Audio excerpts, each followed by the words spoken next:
Hello दोस्तों, मैं रवीला खान आप सभी का स्वागत करता हूं अपने YouTube channel mechanical brain scooper पर। और आज के वीडियो में हम लोग लामी थ्योरम से रिलेटेड कुछ और नई नई प्रॉब्लम देखेंगे और उनको देखेंगे कि किस तरीके से लामी थ्योरम से डिफ़िकल्ट प्रॉब्लम्स को सॉल्व करना बहुत ही आसान हो जाता है। ओके। तो अभी तक जिन लोगों ने मेरा चैनल सब्सक्राइब नहीं किया है तो उनसे मेरी गुजारिश है कि वो मेरे चैनल को सब्सक्राइब कर लें और बेल आइकन को दबाना ना भूलें, क्योंकि मेरे चैनल के जितने भी लेटेस्ट वीडियो हैं आपको वो उनकी सभी की नोटिफिकेशन आपको मिलती रहे। तो चलिए आइए शुरू करते हैं लामी थ्योरम से रिलेटेड कुछ सवाल। तो सवाल बेटा कुछ इस तरीके से है कि एक डब्लू वेट यानी कि 100 न्यूटन का एक स्फेयर है जो कि आपका दो रस्सी ए और बी के सहारे चित्रानुसार एक मतलब चित्रानुसार लटकाया गया हुआ है। ओके। तो जो एक रस्सी है ए वाली जो पोर्शन पॉइंट से रस्सी बंधी हुई है उस पर टेंशन T1 जनरेट हो रहा है और दूसरी रस्सी पर टेंशन T2 की वैल्यू जनरेट हो रही है। ओके। तो सवाल में हमको करना क्या है कि determine the value of tension in the rope, यानी दी गए चित्र में रस्सियों पर खिंचाव या तनाव ज्ञात करना है। ओके। तो चलिए आइए शुरू करते हैं। इसका सॉल्यूशन कैसे है, तो आइए शुरू करते हैं बेटा इस सवाल का सॉल्यूशन। देखिए इस चित्र में आप देख पा रहे होंगे ये जो रस्सी आपकी एक पॉइंट ए से बंधी हुई है, एक दूसरी रस्सी आपकी पॉइंट बी से बंधी हुई है। ओके। जो रस्सी ए से बंधी हुई उसमें टेंशन T1 जनरेट हो रहा है, जो रस्सी बी से बंधी हुई बेटा उसमें टेंशन T2 जनरेट हो रहा है। ओके। और ये जो दोनों रस्सियों के जो दूसरे दूसरे छोर हैं वो उसको पॉइंट जो स्फीयर से बंधी हुई उसको हमने नाम दे दिया बेटा पॉइंट सी। ओके। अब इस पॉइंट सी के लिए हम लोग बेटा फ्री बॉडी डायग्राम बना रहे हैं। Free body diagram point C के लिए, किसके? तो पॉइंट सी के लिए फ्री बॉडी डायग्राम बना रहे हैं। तो देखिए कुछ इस तरीके से बनेगा कि सबसे पहले तो एक ये आपकी टेंशन रस्सी में जाएगा, खिंचाव जाएगा, और एक रस्सी में ये खिंचाव जाएगा। ओके। एक खिंचाव ये है आपका T1 नाम दे दिया इसको, और ये दूसरा खिंचाव ये आपका T2। ओके। यहाँ पर आप जो पॉइंट सी है यहाँ पर एक्स एक्सेस और वाई एक्सेस डॉट डॉट करके बना लीजिए। ओके। अच्छा ये स्फीयर है बेटा, तो इस स्फीयर का भी तो वेट होगा कुछ ना कुछ, तो स्फीयर का वेट आपको 100 न्यूटन दिया हो गया। और ये आपकी इसकी दिशा क्या होगी इस वेट की? इसकी दिशा होगी बेटा इस वर्टिकली डाउनवर्ड, यानी कि ऊर्ध्वाधर नीचे की तरफ, W बराबर 100 न्यूटन। ओके। तो W बराबर 100 न्यूटन नीचे की तरफ। अब थोड़ा सा एंगल का रेजोल्यूशन देख लेते हैं बेटा। एंगल के रेजोल्यूशन के लिए क्या है कि अगर बेटा ये एंगल 45 डिग्री दिया गया है तो ये भी, इसका मतलब ये एंगल आपका 45 डिग्री दिया। क्लियर? अगर ये 45 है बेटा तो ये भी 45 होगा। क्लियर?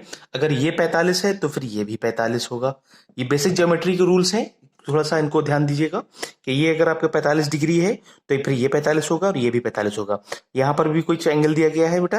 ये एंगल कितना दिया गया है? ये एंगल 30 डिग्री दिया गया है सवाल में। अगर ये 30 है तो बेटा ये 60 अंश हो जाएगा, और अगर ये 60 है तो फिर ये 30 अंश हो जाएगा। क्लियर?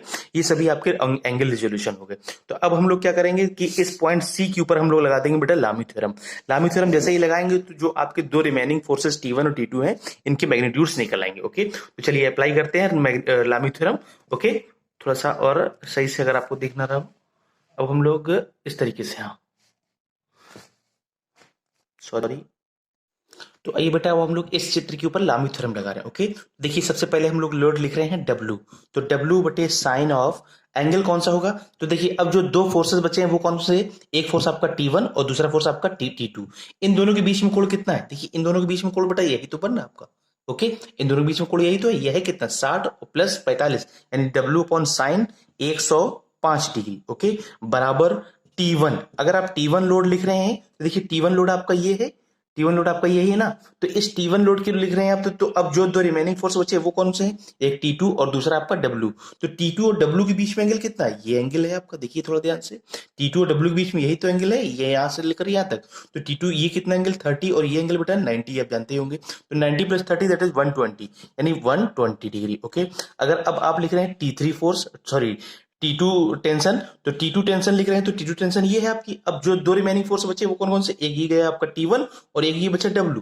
तो इन दोनों के बीच में कितना एंगल बन रहा है? थोड़ा सा ध्यान से देखिए, ये कितना 45 और ये कितना है 90, तो 90 प्लस 45 दैट इज 135। ओके। ये लामी थ्योरम लगी बेटा इस तरीके से।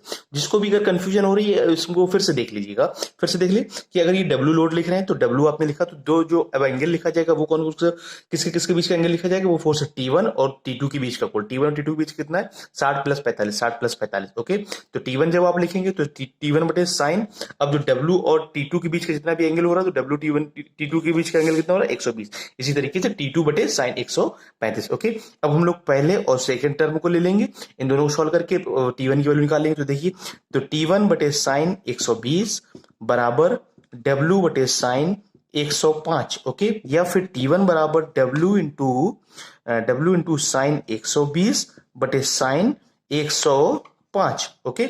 यहां से T1 की वैल्यू निकाल लेंगे हम लोग। T1 की वैल्यू, W वैल्यू आपकी दी है 100 इंटू साइन 120, और साइन 120 की वैल्यू यहाँ पर पुट करेंगे और साइन 105 की वैल्यू पुट करेंगे कैलसी से, दोनों को सॉल्व करेंगे और आंसर इसका निकाल लेंगे हम लोग T1 का। क्लियर? तो यहां से T1 की वैल्यू आपकी आ गई बेटा, ओके।